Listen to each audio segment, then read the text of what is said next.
So I would love for you to just share a little bit about yourself and your relationship to Paulo Freire's work. So my name is Natalia Carvalho Pinto, and I was born and raised in Bragança Paulista, in the state of São Paulo, Brazil. And when I was growing up, I actually went to a high school that used Freire curriculum and pedagogy. And so we studied under Freire. And Freire had actually worked during his tenure as Secretary of Education in Brazil. He had actually worked to develop his own pedagogy into local schools. And so that's kind of how I came to it. Freire would sometimes actually visit our school and facilitate class, which is really cool now that I think about it. But back then I was too young to appreciate it. But I think my educational experience under his pedagogy now really informs the work that I've done today, that I do now in education, and you know, in my fight for education equity and justice within our educational system.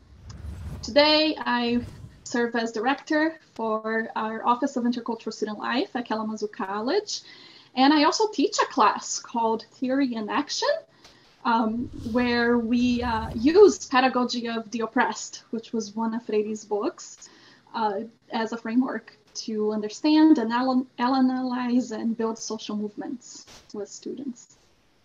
Great, awesome. Well, thank you so much for joining me and capturing a little bit about how Freire understood powerlessness. So in respect to this idea of powerlessness and how it shows up as a form of oppression, how does Freire describe this? In essence, powerlessness is a state of mind. It's more than just physical powerlessness, right? It's not just being handcuffed and unable to move.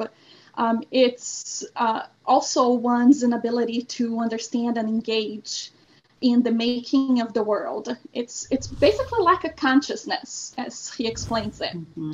So, and I know that that's not a traditional way of thinking about it, but Freire actually teaches us that power is exerted by those who impose their own ideas and choices and way of being in the world onto others. And those in power, prescribe behavior, and therefore they transform people's consciousness into what that prescription or their own way should be or is. The powerless, or the oppressed, as Freire calls it, are those who have internalized this image or this prescription that the oppressor provided them, even when it doesn't benefit them, or when it doesn't make sense, right? Or when they see harm to their community based on that. So what Freire really tries to teach us is that true freedom and power to the oppressed requires us to actually reject this image of the society, of the world, of the best way to be that we were told, that was imposed upon us, and actually replace us with autonomy and responsibility. Responsibility in the sense that, you know, knowing that your actions have consequences, an impact in others. And in that sense, powerlessness is really that fear of freedom. You might wonder, why would anyone be afraid of freedom, right? And that's because the rejection of the world as we know it can be really scary when you think about it. Even though, you know, because it's basically means that you're rejecting the world as we know it, or the things that you learned, even though you didn't choose those things necessarily, right? Yeah. The fear of freedom and this fear of freedom can be found in both the oppressor and the oppressed, though in very different ways.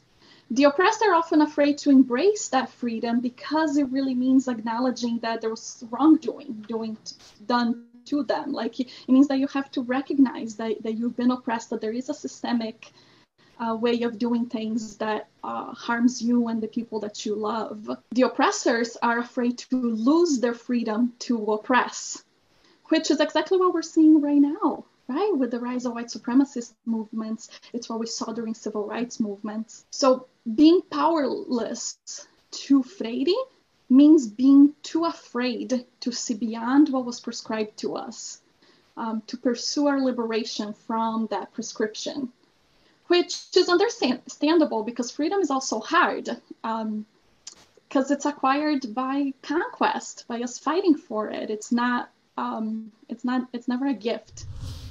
It has to be pursued constantly and responsibly through education and dialogue and selfless action and love.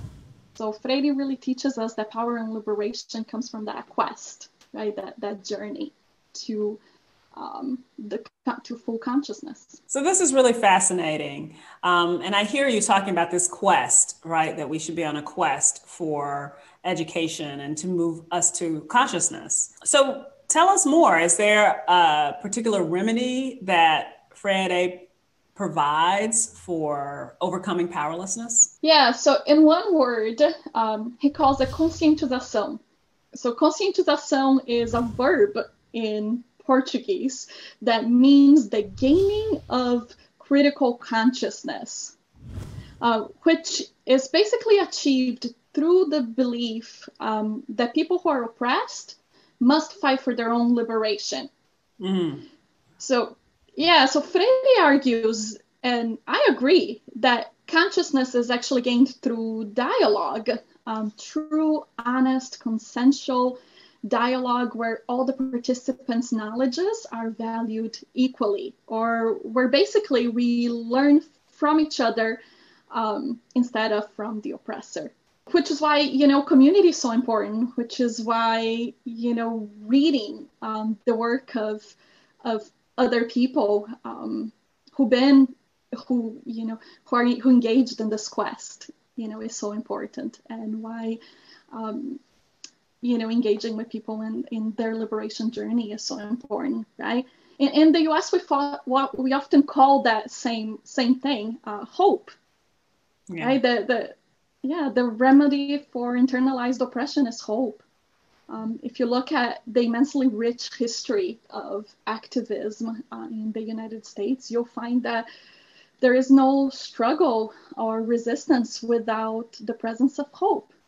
And there is no hope first without the rejection of this oppressive prescription that Freire talks about, and the conviction that you can engage with the world in order to transform it. Yeah. And so to him, action is developed through this gaining a critical consciousness and critical reflection. And this reflection, right, this gaining a consciousness is essential to action. Only through dialogue, reflection, and action, which Freire calls praxis, yeah. Is that we can become these permanent recreators of the world and develop committed struggle in our own, not only our own liberation, but our society's liberation. Great, that's incredible. Thank you so much for this fantastic review of Freire's work and how it can help us understand both oppression and liberation. Yes, thank you, Mia. I appreciate being here. All right. Bye.